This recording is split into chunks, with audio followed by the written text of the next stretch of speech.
Question for you. How many of these classic Zelda games let you see the edge of their world? Like a place where you get to stand and stare off into the distance beyond the boundaries of what's actually in the game. There are obvious ones like Tears of the Kingdom or Wind Waker, but it turns out if you know where to look, you can actually find a place like this in every single one of them, including the one that's not even 3D. So that's what I want to show you today. Places in these 7 fantastic games where seeing the edge of the world is actually possible, and how Nintendo's approach to hiding the edge of the world has evolved from simple walls of rock on the NES all the way to incredibly weird, giant, unexplained pits in Tears of the Kingdom. The first game where Nintendo actually started to grapple with this problem, believe it or not, was the hit 1991 video game, The Legend of Zelda: A Link to the Past. The original Zelda and Adventure of Link both technically had edges of the world, but the nature of those games means that the idea of seeing them wasn't really possible. But about a third of the way through A Link to the Past, guess what happens? You fight the game's main villain for the first time, and after you defeat him, he transports you to a different dimension called the Dark World. As soon as you get there, you will be on top of a pyramid, and if you stop and stand in place for a moment, you will notice something amazing. This is the first time Nintendo decided to let us see the edge of the world in a Zelda game. And we know it's the edge of the world because if you look closely, you can actually make out this tiny little tower here and then a little bridge, which is actually a place you can go in the game, all the way on the northern edge of the map where Ganon's tower is. You can find this tower and then the mountain and then this bridge that goes across it right here. It lines up perfectly, far away in the distance in one of the greatest video game sunsets ever. Now, the funny thing about this is that if you actually look in game on the map itself, that tower, Ganon's tower, is borderline right next to the pyramid that you're actually standing on top of when you see it in the distance. If we assume that Link is about 6 feet tall and then we measure the distance between the top of the pyramid and the actual location of that tower in the overworld, we'll find that it's only about 600 feet apart, which is about the distance between both ends of a Walmart, I'm pretty sure. But this is the nature of 2D games. They had to use these tricks to imply distance, and you can actually see this black void here on the map, which is where they put that sunset scene sort of underneath it. So even though you're looking down at the map, the way that it scrolls makes it look like you're looking out into the distance, which is obviously very cool. But this is the only moment in the game that they do this. They give you one little taste of it, and then the rest of the game is spent with your head down, immersed in the world itself. But they couldn't rely on these 2D tricks for very long, because just a few years later, it was time to transition into 3D with the release of the industry-changing The Legend of Zelda: Ocarina of Time. And Ocarina of Time is really where solving the problem of hiding the edge of the world really starts to change how they design the games on a fundamental level. You'd think that having a video game in 3D would automatically make the world feel bigger and more connected. And in some ways it does, like we have a sky now, which is great. But when you step back and look at it, Ocarina of Time is actually more restrictive than A Link to the Past in terms of letting you see and experience the edge of the world. Every area in this game is set in a bowl or a canyon or a cave, someplace with high walls and no sight lines to anything far in the distance. The reason for this is technical, of course, and it wasn't just Ocarina of Time that had to work around this problem on the N64. But what's interesting about Ocarina of Time is that, like A Link to the Past, they do offer you one single spot in the game where if you turn to face the right angle, you actually do get a scenic view of, technically, the edge of the world. It's up here on the road to Death Mountain on top of this little rock formation. Once you get to the top, stop,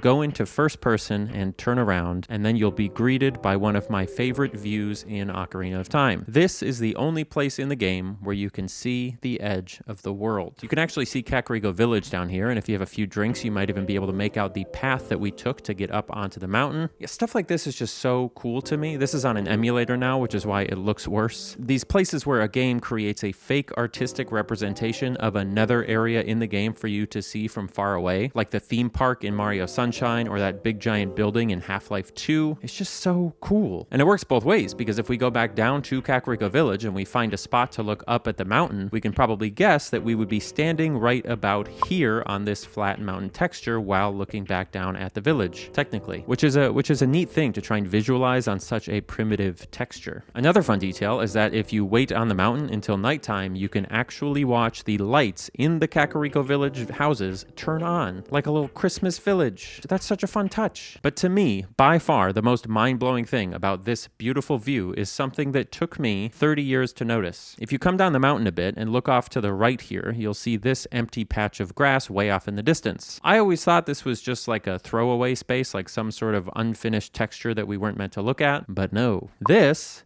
is Hyrule Field. We can see Hyrule Field, Kakariko Village, and Death Mountain all from one place in Ocarina of Time. My mind is kaboom, exploded. I know it doesn't look like it based on my face, but it is. And that's not even the edge of the world. The edge of the world is up on top. It's not much, and there's basically no detail at all, but there is nowhere else in the game where you can even have a little bit of a chance to contemplate what might be going on beyond the confines of the game you're playing. Maybe somewhere over these hills is where the Happy Mask Salesman is from, or where Impa took Zelda when they ran away from Ganondorf in the middle of the game. We'll never know for sure, obviously, especially because if you actually look at the map in the game, they cover everything outside the playable area with clouds. But I did find this old, very cool and highly detailed Japanese map of Ocarina of Time that technically shows that on the other side of the mountains would be the Kokiri Forest. Kind of an interesting thing to try and visualize. I am really curious how they're going to handle all this stuff in the remake of the game, in the new remake. Maybe we'll revisit this topic when it comes out. I don't know. What I do know is that if you look at this same spot in the 3DS remake of the game, they didn't really change much, but they did make it more detailed, including adding Lon Lon Ranch to the Hyrule Field area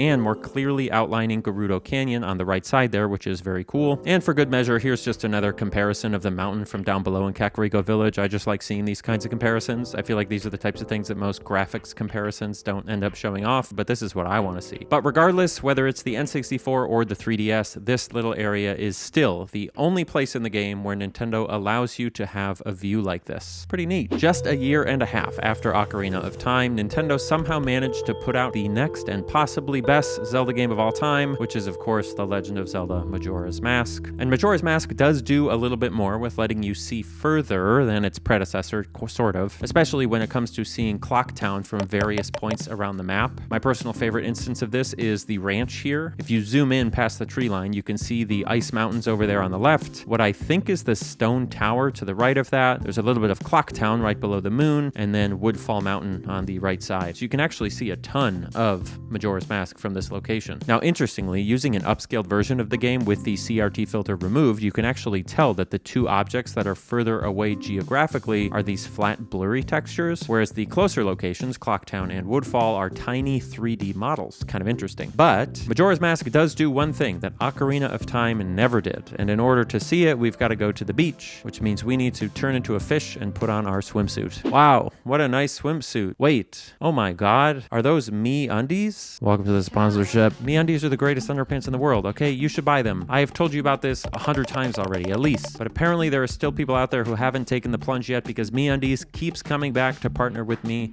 for sponsorships, which I'm very grateful for, of course. You know, MeUndies, I will never do you wrong. I hope I get to work with them forever. As usual, all of my MeUndies are in the wash when I'm filming. I don't know how that keeps happening. I am wearing my last pair of clean ones right now. No, I will not show them to you, but I have 7 total pairs so that I can wear one of them every single day of the week. And sometimes if I forget to do my laundry, which I actually currently am forgetting right at this very moment, I get legitimately annoyed because I have to wear my backup underwear and it's just not even close to being as good. Nobody does it like MeUndies does it, okay? If you use my promo code, which is of course AnyAustin, you can get some MeUndies for a very reasonable price, and on top of that, if you don't like them, that's fine. You can send them back for a full refund as long as you're normal about it and you didn't get them all dirty. Don't try them on when you're dirty. Be reasonable, okay? Go to MeUndies.com/AnyAustin and use promo code AnyAustin at checkout to get up to 50% off your order plus free shipping. That is MeUndies.com/AnyAustin, promo code AnyAustin. Give them a try. They really are that good. If you go to the beach in Majora's Mask, you will see the first Zelda game to actually let you walk up and look out at the edge of the world intentionally all the way to the horizon. It's not the most impressive thing ever, obviously, but this is different than what we've looked at so far. This is us seeing the edge of the map while standing on the edge of the world, and we're supposed to know that it's the edge of the world. It's not some weird high up place that we're looking out into some skybox. This is it. We are here. And the effect is pretty good, at least if you have the CRT filter on. If you take the CRT filter off and see it in full HD detail, it becomes extremely obvious that these rock formations and all this stuff is like 100 feet away from you rather than distant objects out in the ocean. But hey, That's why we love CRT filters. And you know, using water as the edge of a game world is smart because it's very easy and it creates a completely realistic way to hide the invisible walls that are a necessity in any video game. It's like the perfect solution to covering up the edges of the world. And what this makes me wonder is what it might be like if you made an entire game where the edge of the map was like this, just a vast, flat ocean. I think you know where I'm going with this, because that's exactly what Nintendo did with the next 3D Zelda game, the iconic open-world sailing game, The Legend of Zelda: The Wind Waker. For the first time in series history, Wind Waker gave players what was effectively a 3D open world. You can take your boat and sail all the way to one side of the map and then all the way back to the other with no clever tricks or anything like that. It really is just a big open space. The trade-off, of course, is that every side of this map, every single edge of this world is exactly the same because the world itself is a big flat blue square. In effect, they're hiding the edge of the world by not really having an edge of the world. It's a very clever cop-out, and it works really well, I think. The best place to experience this vast emptiness is down here in the southeast corner of the map because that's the furthest away that you can get from any given island, which gives you this nice clean view of the vast expansive ocean. If you try to go any further, your boat warns you that there's no point and that it's too dangerous before forcing you to turn around and go back into the main area of the game. If you're feeling brave, you can actually jump out of your boat and keep swimming beyond the edge of the world, out into uncharted territory, but it isn't very long before you either need to turn around and get back to the boat or you will just drown. Now, technically, because of Phantom Hourglass, we do know that there is canonically a world beyond the edge of the Wind Waker map, but when Wind Waker originally came out, we did not know that. And Nintendo doesn't really put a lot of effort into making us curious about it. It's not like they talk about other continents, openly very often in these games, and they only vaguely allude to other cultures or other places in the world. So despite the fact that the edge of the map in this game is so available, I don't actually remember spending that much time staring at it when I played through it as a kid, even though I do tend to do that in other open world games. Now, full disclosure, we are using footage from the Wii U remake of Wind Waker, which I don't quite like as much as the original in terms of how the edge of the map looks, but I don't have a save file in the GameCube version, so this little glimpse that I took from the opening of the game on Switch 2 is the only taste that you get. But you can tell that the colors on the GameCube version are deeper and overall just a little bit more impressionist and nice looking. And above all, the clouds in the GameCube version, really, really good. They kind of bungled, what am I saying? They bungled those for the remake. Now, for whatever reason, after the Wind Waker, Nintendo decided that letting us see the edge of the world was a bad idea after all. And as a result, we ended up with 2006's The Legend of Zelda: Twilight Princess. At first glance, the design of Twilight Princess looks a whole lot like Ocarina of Time, with lots of canyons and bowl-shaped areas to hide the edges of the world, only on a much larger scale. Hyrule Field is the best example of this because while it's technically just a giant bowl with walls blocking your view on either end, it's so large that it gives the impression that you're seeing beyond the horizon, even though you're not. Everything you see from Hyrule Field is stuff that you can go visit in the game. But there is one spot in the game where you actually can see beyond the horizon, and it's right back here down this path. Down here is a mysterious amphitheater in Hyrule Field with a couple of goblins that you can kill, and as far as I remember, there is only one part towards the end of the game where you have to come here for a little puzzle, but it only takes like 30 seconds, so effectively this is not a location that you'd really remember. Except that on the edge of that amphitheater, you get this beautiful view of Lake Hylia, and way out there in the distance, the edge of the world. Just like Ocarina of Time, you can see some renditions of distant game areas like the Gerudo Desert, but there's one thing here that makes this spot different from every other 3D Zelda game. These mountains in the back. As far as I can tell, these mountains are the only time that Nintendo intentionally put a specific object way out in the background of a Zelda game, past the edge of the world, that isn't just a representation of another area in the game that you can go. This is the first time that they've said to us, hey, there might be a world out there, and here's just a little bit of it. It's not just aesthetic decoration, it's not just an extension of the desert that fades into the distance. These mountains are a specific object that actually stand out, and they have an identity of their own. It kind of reminds me of looking at that little tower out in the distance of the Skyrim remaster, or those creepy little gremlins on top of the mountains in Mario Galaxy 2. It probably doesn't mean anything, right? But it kind of seems like it might when you look at it. Now, was this intentional? Probably not. They probably just thought it looked awkward without something down there, so they threw some mountains out in the distance. But this is the first time that they shifted from hiding the edge of the world to actually using it to show us something. And in fact, it was the only time that they would ever do that, because the next and last 3D Zelda game before the modern era, which is The Legend of Zelda: Skyward Sword, switched everything up completely again. This time, instead of hiding the game's edges from the player like Ocarina of Time, or picking a setting that wouldn't require them to hide it like they did with Wind Waker, Nintendo did both. They had the wide open expanse of the Sky Islands, which lets you fly right up to the edge of the world, at which point you'll hit an invisible wall. And then they had the surface areas, which are much more restrictive with lots of high walls and interior locations. And it's those surface areas that I want to focus on here, because at first it can really look like the game is doing the same thing as Twilight Princess. You can see lots of distant green mountains in the forest area, lots of red volcanic mountains out in the distance in the fire area, but I think there's a distinction here. The background objects in Skyward Sword are all part of the theme of the area that they're in. The forest has green forest stuff in the distance, the volcano place has orange volcano stuff in the distance, and so on. Now, that's not to say that it's as simple as Ocarina of Time, but Twilight Princess distant mountains were not part of the theme of the area. They were a totally distinct object that signaled to you that there was something different and concrete in the distance. This one difference actually means that the way Nintendo covered up the edge of the world here creates a kind of abstract feeling environment rather than a concrete one like Twilight Princess. And I think we know this was kind of intentional because of the art style of the game. If you remember, Skyward Sword on Wii had this incredible trick that they used where objects in the distance would flatten together into this watercolor painting effect as they got further and further away from you. Here's one of my favorite examples. You can see how the mushroom things in this area are all like smudged up and kind of abstract looking in the distance, but then as you run towards them, they sort of,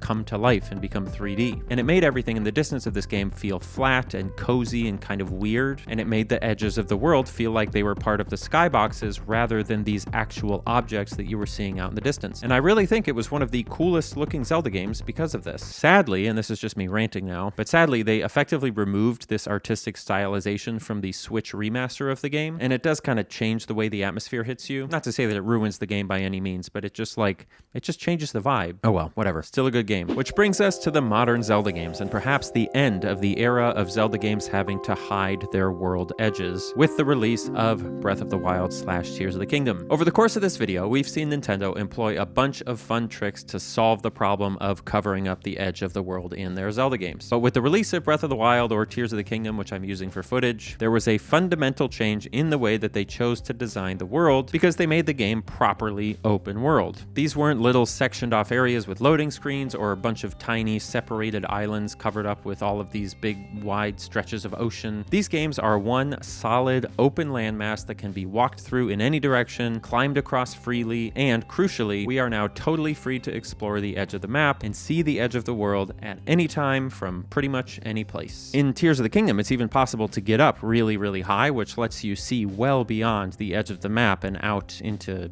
something, whatever it is. The world beyond the edge in this game is really mostly just a bunch of clouds with a few very featureless mountains poking out here and there. And to me, these mountains are much more in line with Skyward Sword's background decorations rather than Twilight Princess's, statement piece mountains. They're beautiful, they're very nice, but they don't quite feel concrete to me because they're so featureless and faded. Now, in terms of the actual edge of the world itself, Nintendo chose to handle it in 3 ways. There's a desert section that just goes off into the distance forever with this invisible wall and a sandstorm that covers up your view depending on the game. Then there's the coastline, which has an infinite ocean that stretches forever into the distance with nothing to see. This is the same cop-out that Wind Waker uses. It's the same cop-out that GTA uses. Classic open world choice. But the big one, and the most important one, is up at the top of the map. And it's the giant canyon that I mentioned at the start. I think I speak for everyone when I say that we all think this giant canyon is weird. It's just so clunky. It almost feels like amateurish, like they built it in 10 seconds using a big terrain brush in whatever tool they were using to develop it, and then they just forgot about it or didn't care. And I actually think that's kind of what they did. For the first time ever, I think Nintendo decided not to hide the edge of the world. They're not trying to trick us with clever angles, and they're not using a cop-out solution of just making everything ocean. For whatever reason, this time around, they just said, hey, we don't want the player to go beyond this line. And then they just took a big stick and